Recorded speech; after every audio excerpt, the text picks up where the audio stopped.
여러분은 아직도 대한민국이 친일파들이 세운 나라라고 생각하십니까? 80년대, 90년대에 대한민국을 친일파들이 세운 나라고, 잘못된 나라고, 미국에 종속된 나라라고 하는 사고방식이 대학사회에 팽배했습니다. 이걸 극복하지 않으면 대한민국은 한 발자국도 못 나간다고 생각을 하고 있습니다. 대한민국의 건국사를 다시 봐야 됩니다. 그것은 대한민국을 긍정하고 대한민국에 대해서 자부심을 갖는 세계관이어야 합니다. 안녕하십니까, 함은경TV입니다. 여러분은 아직도 대한민국이 친일파들이 세운 나라라고 생각하십니까? 친일파들이 세운 나라, 잘못된 나라, 이거 아주 오래된 사고방식이고요. 지금도 많은 사람들이 그걸 믿고 있습니다. 그런데 저는 이것이 문제의 뿌리라고 생각합니다. 이걸 극복하지 않으면 대한민국은 한 발자국도 못 나간다고 생각을 하고 있습니다. 생각해 보십시오.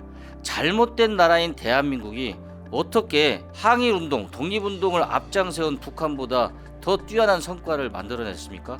그 사람들이 이야기하는 남쪽은 4대 매국 세력 친일파들이 세운 나라고, 북쪽은 항일운동, 독립운동을 한 정권이 수립된 나라라고 하지만 저는 결코 이걸 인정할 수 없습니다. 왜냐하면 대한민국의 초대 내각은 다 독립운동가들이 채워져 있습니다.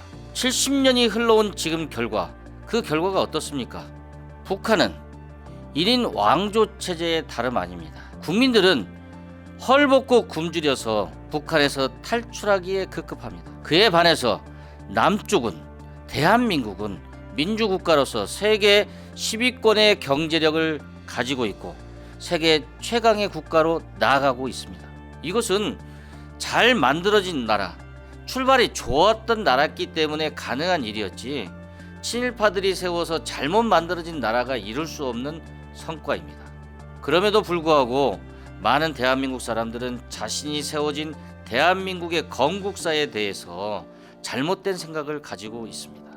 지금 오늘날을 살아가는 데 있어서도 일본과 가까이 지낸다든지 미국과 협력한다든지 하는 문제에 대해서 사사건건 반대하는 이유는 대한민국을 긍정하기보다는 민족을 앞세우기 때문에 그렇습니다. 우리가 1980년대 학생운동과 사회운동을 통해서 주장한 바들이 있습니다.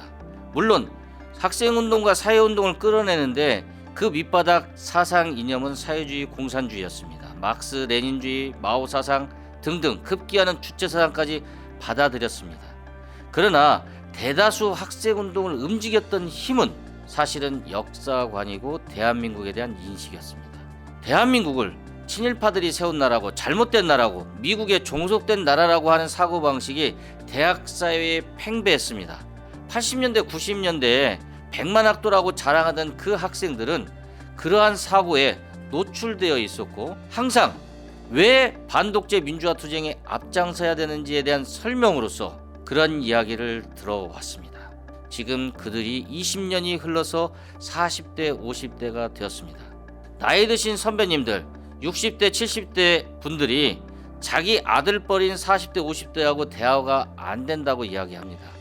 왜냐? 60대, 70대 분들은 반공 독재, 반공을 국시로 하는 사회에서 살았고요. 지금 40대, 50대는 대한민국을 긍정하지 않고 대한민국에 대해서 애착심이 적은 교육을 받아왔기 때문입니다. 그 둘 사이에는 단절이 있습니다. 이제 민주화, 산업화를 거쳐서 민주화를 이룬 이 마당에 대한민국의 건국사를 다시 봐야 됩니다. 그것은 대한민국을 긍정하고 대한민국에 대해서 자부심을 갖는 세계관이어야 합니다. 저는 이 역사의 뿌리를 1898년 만민공동회라고 생각하고 있습니다. 1898년은 대한제국 고종황제 시대였습니다. 만민공동회라고 양반, 유생, 신지식인들 뿐만이 아니고 백정까지도 참여하는 시위였습니다. 20만 인구 중에 10,000명까지 모인 그 자리에서 백정이 나서가지고 러시아에 많은 이권을 주는 고종황제의 정책에 대해서 반대하고 러시아에 이권 주는 것을 반대했습니다.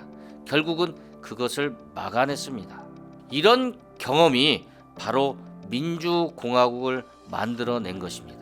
이 만민공동회를 주도한 사람은 누굴까요? 40대 이상재, 30대 서재필, 20대의 안창호, 이승만, 주시경 이런 분들이었습니다. 이분들이 가졌던 개화 독립의 생각, 민주공화국을 만들겠다고 하는 생각이 바로 오늘날의 민주공화국의 뿌리입니다. 1919년 3.1운동을 통해서 민주공화국 임시정부를 만들었습니다. 왕정으로 복귀하자, 대한제국을 다시 만들자가 아니었습니다. 이미 1898년도에 만민공동회를 경험한 이 땅에 살고 있는 사람들은 왕정을 반대하고 민주공화국을 세웠던 것입니다. 그 1919년 임시정부에서 활약했던 대통령인 이승만, 이동희, 안창호 이런 분들이야말로 바로 민주공화국의 꿈을 키워왔던 사람들입니다. 항일운동을 통해서 그 꿈을 키워온 이 민주공화국은 전 세계의 민주 세력의 아낌없는 후원과 지원 속에서 만들어졌습니다. 유엔 감시하에 총선거를 했고 어떤 나라보다 먼저 여성 참정권과 수천 년 동안 처음으로 겪는 보통 비밀 평등 직접 선거를 이루어냈던 것입니다. 그런데 이 대한민국을 오히려 부정하는 사람들이 있습니다. 미 군정이 친일파 세력을 유지하는 가운데서 하와이에서 미군의 등을 업은 이승만이 나타나서 그들을 배경으로 해서 세운 나라가 대한민국이라고 하는 생각을 기성세대들은 머릿속 뼛속까지 깊게 생각하고 있습니다. 저는 흔히 말하는 좌파 진영 내지 민주당 진영이 상대를 악마화하고 상대를 없애버려야 할 적이라고 생각하는 사고방식에는 바로 이처럼 대한민국에 대한 그릇된 인식, 잘못된 인식이 자리 잡고 있다고 봅니다. 우리가 대한민국을 긍정하고 우리 대한민국을 좀 더 나은 나라, 좀 더 훌륭한 나라, 매력 있는 나라로 만들어서 후손들에게 물려주기 위해서라면 이 잘못된 역사 인식을 바꿔야 할 때입니다. 제가 처음 시작할 때 대한민국이 친일파가 세운 나라라고 아직도 믿습니까? 라고 여쭤봤습니다. 저는 함은경 TV를 통해서 이 대한민국이 125년 전에 1898년 만민공동회를 통해서 꿈꿔왔던 민주공화국의 꿈, 그걸 간직했던 선각자들이 항일 독립운동을 통하고 피어린 건국 과정을 통해서 이렇게 자랑스러운 대한민국을 건국했고 지금껏 발전해 왔다라고 하는 것을 하나하나씩 펼쳐 보이겠습니다. 이것이 바로 함은경의 역사 전쟁입니다. 세상을 바꿉시다. 함은경 TV입니다.